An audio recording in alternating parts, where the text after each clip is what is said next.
Hi friends, welcome to Crick 360. South African cricketer Gujarat Titans franchise player అయిన Kagiso Rabada నిజంగానే doping టెస్ట్లో దొరికిపోయాడా? Ban అయిన drugs తీసుకున్నాడా?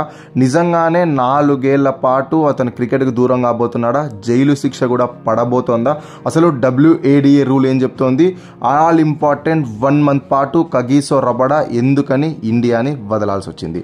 వీటన్ని గురించి ఈ వీడియోలో క్లారిటీ ఇస్తా. వీడియో ఎండ్ వరకు చూసేయండి. ఏ పాయింట్లో అయినా నా ఇన్ఫర్మేషన్ నచ్చితే మా ఛానల్కి మటుకు సబ్స్క్రైబ్ చేసుకోవడం మర్చిపోకండి, ఎందుకంటే సబ్స్క్రైబ్ చేసుకోవడం చాలా important. First of all Kagiso Rabada నిజంగానే డోపింగ్ టెస్ట్లో దొరికిపోయాడంటే దీనికి మటుకు 100 కాదు 1000% ఎస్.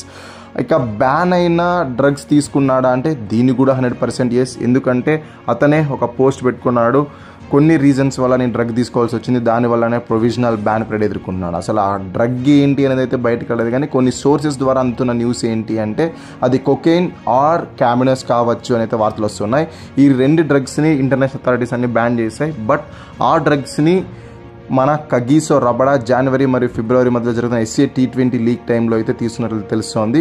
దాంతో సౌత్ ఆఫ్రికా క్రికెట్ బోర్డు వాళ్ళు ఇన్వెస్టిగేషన్ తర్వాత డోపింగ్ టెస్ట్లో పాజిటివ్ రావడంతో ఇప్పుడు 1 month ప్రొవిజనల్ బ్యాన్ పీరియడ్ అయితే అతనిపై వేయడం జరిగింది. దాంతో April 3rd ఇండియా వదిలి సౌత్ ఆఫ్రికాకి వెళ్ళిపోయాడు. దాని తర్వాత May 3rd ఇండియాకి అయితే వచ్చేసాడు.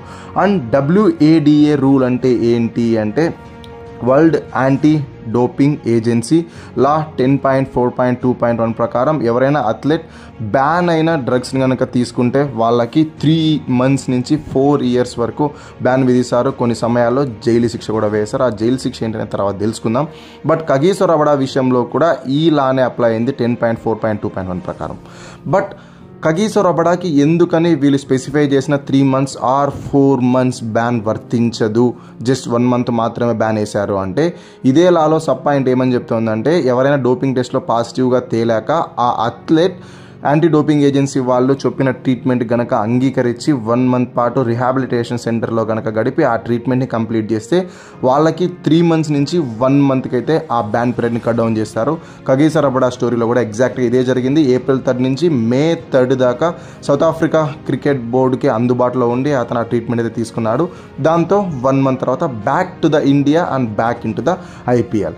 ఇక 3 months ఆర్ 4 months బ్యాన్ పడే అవకాశం ఉందా, జైలు శిక్ష పడే అవకాశం ఉందా అంటే ఇంకా 100% కంప్లీట్ ఇన్వెస్టిగేషన్ అయితే పూర్తి కాలేదు. మేజర్గా ఈ బ్యాన్ పీరియడ్ కానీ ఈ జైలు శిక్ష కానీ ఎందుకు పడుతుందంటే వాళ్ళు తీసుకున్న డ్రగ్స్ కానీ లేదా ఆ సబ్స్టాన్స్ కలిగి ఉన్న ఐటమ్స్ కానీ వాళ్ళ స్కిల్స్ని ఇంప్రూవ్ చేసుకోవడానికి లేదా గేమ్ని కాస్త మ్యానిపులేట్ చేయడానికి గనక వాడినట్లు తెలిస్తే అప్పుడు తప్పకుండా అందులో ఉన్న డెప్త్ను బట్టి 3 months నుంచి 4 years వరకు బ్యాన్ చేస్తారు.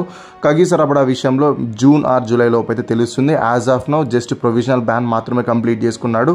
సింపుల్గా చెప్పాలంటే 100% ఇన్వెస్టిగేషన్ కంప్లీట్ అయ్యే వరకు ఇతని పైన ఎంతవరకు ప్రెషర్ ఉంటుంది అండ్ ఎంతవరకు ఈ లా అప్లై అవుతుంది అనేది అయితే తెలియదు.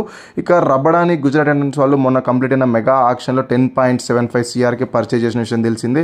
ఈ సీజన్లో ఫస్ట్ 2 matchesలో 8 overs బౌల్ చేశాడు. 83 runs ఇచ్చి 2 wickets మాత్రమే తీసుకొని చాలా ఎక్స్పెన్సివ్గా అప్రూవ్ అయ్యాడు. అంతే, 2 expensive బై కదా, అందుకే కాస్త ఎక్స్పెన్సివ్గా అప్రూవ్ అయ్యాడు ఇనీషియలీ. బట్ ఇప్పుడు మటుకు ఎలాగో టీంలో ఇషాంత్ శర్మ అంత మంచిగా పర్ఫార్మెన్స్ ఇవ్వట్లేదు కాబట్టి శర్మ గారి ప్లేస్లో రబడా గారు అయితే వచ్చేస్తారని అయితే నాకు అనిపిస్తుంది. ఓవరాల్గా ఈ రబడా ఇన్సిడెంట్పై మీ ఒపీనియన్స్ ఏంటో కింద కామెంట్లో తెలియజేయండి. ఈ వీడియో మరి నెక్స్ట్లో కలుసుకుందాం. అంతవరకు సెలవు. Thank you so much for watching this video. అన్నట్టు వీడియో నచ్చితే లైక్ చేసి ఛానల్ని మటుకు సబ్స్క్రైబ్ చేసుకోవడం మర్చిపోండి, ఎందుకంటే సబ్స్క్రైబ్ చేసుకోవడం చాలా ఇంపార్టెంట్.